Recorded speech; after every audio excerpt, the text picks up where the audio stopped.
This video is sponsored by PotownStore.com, the best place to get yourself some TCGO code cards. Are you looking for that last card to complete your deck, or you want to start your adventure and you don't have any TCGO codes? This is the website to start. You can go to PotownStore.com and use the coupon code ZapdosTCG for 5% off your next order. And they have a huge variety of codes up on their website, ranging from the latest booster packs like Battle Styles. They have Dragapult codes, Eternus codes, Zacian codes, you name it. Be sure to check it out on PotownStore.com. Also, this video is sponsored by CardMarket.com, the best place for European players to buy and sell cards to people all across Europe. I personally use it every day to get rid of my bulk, and you can buy some sweet deals from people all across Europe. I love the website. Be sure to check out the affiliate link in the description. You're going to be helping me out. And without further ado, let's just get this video started. I'm hyped. Hopefully you guys are hyped as well. Peace!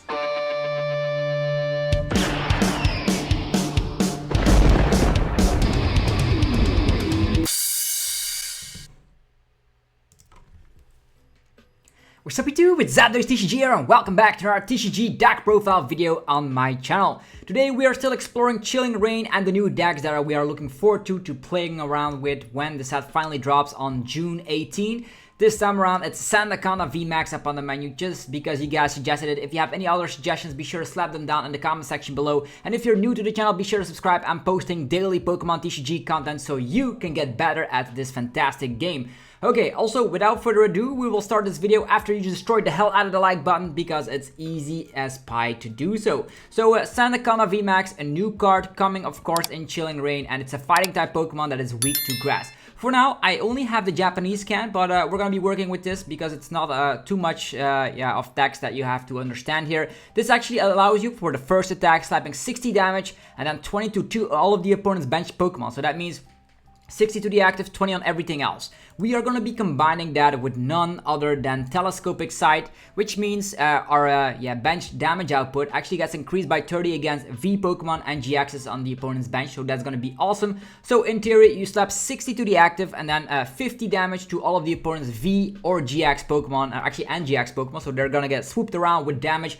I know Mew is still in the format, but we can boss's orders that easily. Mew only has 60 HP and our attack damage output slaps 60 damage. So we're going to be running a Cinccino line, but more on that later. So finding boss will not be the issue. Just go after the Mew first and then spread until your heart's content.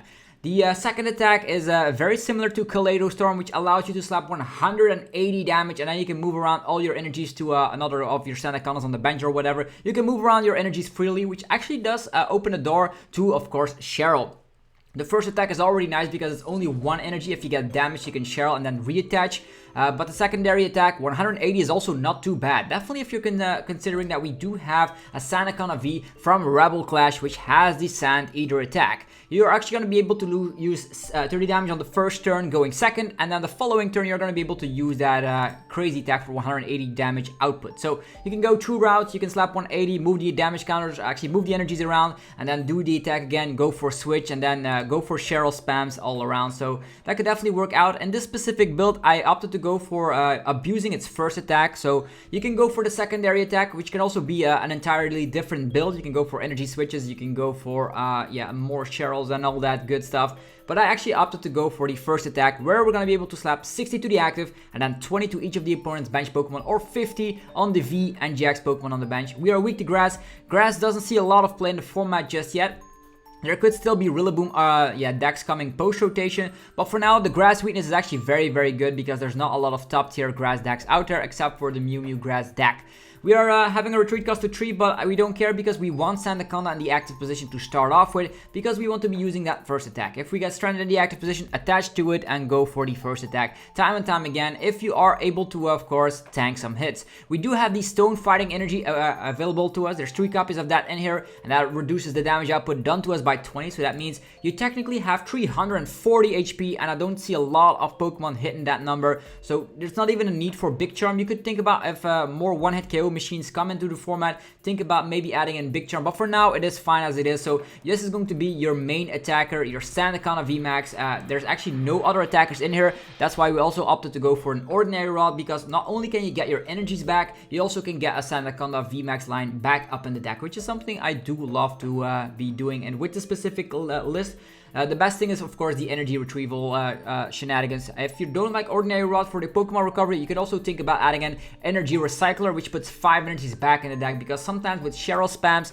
you will actually run out of energies at one point, but this seems to be sufficient because you have 8 energies to start off with, and then 8 energies, and then Ordinary Rod puts it all the way to 10 attachments you could potentially use. So 10 times that spread attack will probably win you the game, because we're also going to be relying on something very, very cool. It's called the Echoing Horn, whatever it's going to be called in English. This puts basic Pokemon from your opponent's discard pile onto their bench. I initially started off this deck profile with 4 copies of that in here, but 4 is a little bit much because the opponent already slaps down enough stuff on their bench anyhow. So this is going to be the main way you get some additional 2 prizes, for instance the Dedenne-GX Crobat V up on the bench, because those are weak to fighting and sometimes you can gust them up when they have enough damage counters. Let's say, for example, you use the first attack of Sandaconda VMAX, and with the Telescopic Sight, that's 50 damage on the Dedenne. Then the following turn, you can go for Balsasaurus and finish it up with the first attack thanks to weakness slapping 120. So I don't know if that makes sense, but it does very much do the job to take your prize card. So Echo Horn, be sure to do that. If you have 2 of them,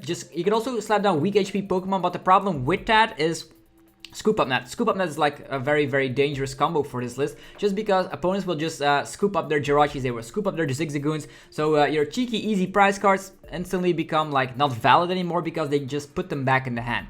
Scoop Up Blocker, Mr. Mime is still in the format and the set of Team Up. I didn't include it in here. Instead, we just went only for 2 copies of the Echo Horn, but it is very sufficient if you're able to slap down that Dedenne on the bench, as mentioned, with Telescopic Sight, and then Balsasaurus the following turn. Very, very cool indeed. You might think, ooh, there's not a lot of draw support in here, but you are wrong. There's only 1 Dedenne-GX in here because we are, of course, relying on Path of the Peak to just help us, of course, slow the opponent down so we can spread until our heart's content. So Path to the Peak shuts down any ability from all Pokemon with rule boxes. So no Tapu Koko Prism Star, no Dedenne-GX, no Crobat, as mentioned. There is also a Dedenne in our list, but that's for the opening phases where you are probably going to be bricking. If you are bricking, it's the best way. Just go for Quick Ball or Communication, get the Dedenne, scrap your hand entirely, and just go from there. We have Palpad, we have Ordinary Rod, you can get your stuff back, so it doesn't matter too much, but there's 1 copy of the Dedenne in here just in case your opening hand is terrible, or if the opponent overlaps your Stadium card, and if you want to be digging through your deck for resources. So Path to the Peak, very, very strong. You shut down the Underworld Door of Shadow Rider Calyrex VMAX. You shut down the Dedenne-GX with DD Change. You shut down the Dark Acid Crobat V. You shut down the Eternal Zone of Eternatus VMAX. You shut down stuff like Eerie Beams or Orbeetle, if you might come across that. But all of the abilities shut down, and that's going to be helping you out quite a ton, because the only thing you are concerned about is like attach, spread.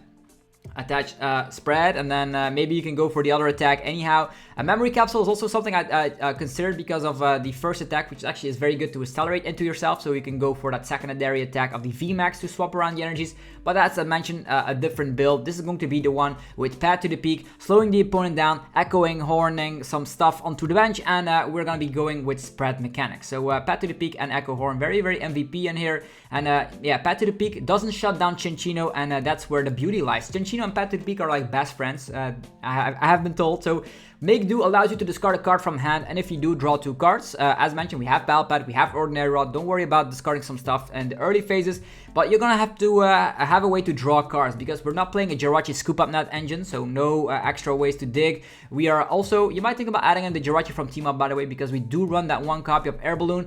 But on the other hand, we have 3 level balls, 3 communication, 4 quick balls. So your early turns are going to be looking like something like this. Level ball, quick ball. The only thing you want is 1 Sandaconda, and then you want some Minccinos. The following turn, you evolve your Cinccinos, draw into your deck instantly, spread damage, find the Telescopic Sight, spread damage, and then, oh, you are almost knocked out, Cheryl, and then do it all over again and again and again.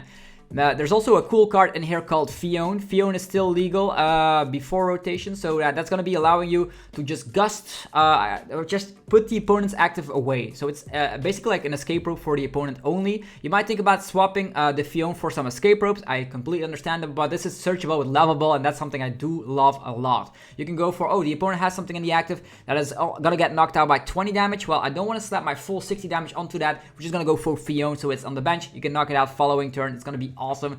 What else can you see in this list is that we do run a Mew of our own, because Mew can sometimes, for instance, Let's have this scenario. You're up against something like Eternus and they slap down 3 Galarian Zigzagoons. They are not playing Scoop Up Nets. Let's just pretend they're not playing Scoop Up Nets. So 3 Galarian Zigzagoons, you use your spread attack 3 times, and they all have like 10 HP remaining because they have 70 HP. You slapped 60 on all 3 of them.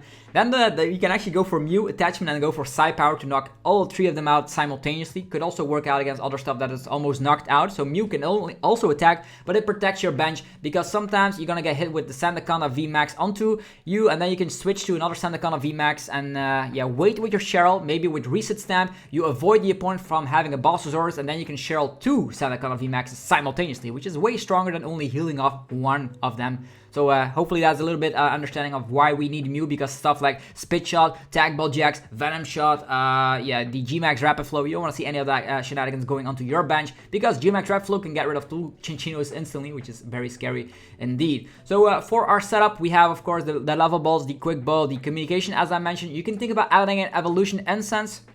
I'm not sure if that's going to be helping you out a little bit better, because that's an insta-playable card. But on the other hand, communication can also get your tech card in the form of the Dedenne if you're having a terrible start. Like Evolution Ascent doesn't find Dedenne. So that's basically why I'm running communications over the... you can go for like 4 level ball, 2 evolution incense. I wouldn't blame you at all, but this is how I prefer to be playing the deck. We have 1 copy of Reset Stamp and 3 Marnie, so putting the opponent to a low hand size is very key if you are playing with a spread strategy. The weaknesses of this deck is, of course, if you're up against grass, that can one-hit KO you, so the Cheryl doesn't work because you're gonna get one shot at stuff like if the opponent is playing Cheryl themselves.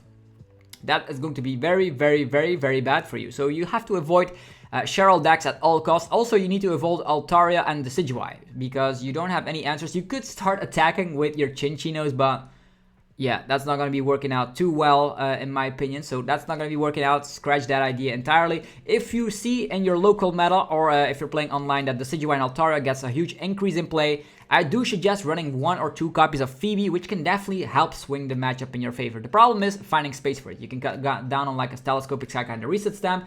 But this is my personal list for now. You might actually cut down on other cards, maybe cutting down to like only 2 Cheryls. I do love the way you can get your Cheryls back with Palpat. So technically, you could be playing 5 Cheryls or you could be playing 4 Boss because Palpat actually shuffles back 2 supporters of your choice. So depending on the matchup, you want to have the other one yeah, over the other. So it's gonna be good. Other than that, we have Research and Marnie as our main draw power, and then an Air Balloon. That's gonna be very good onto your Pokemon like Cinccino.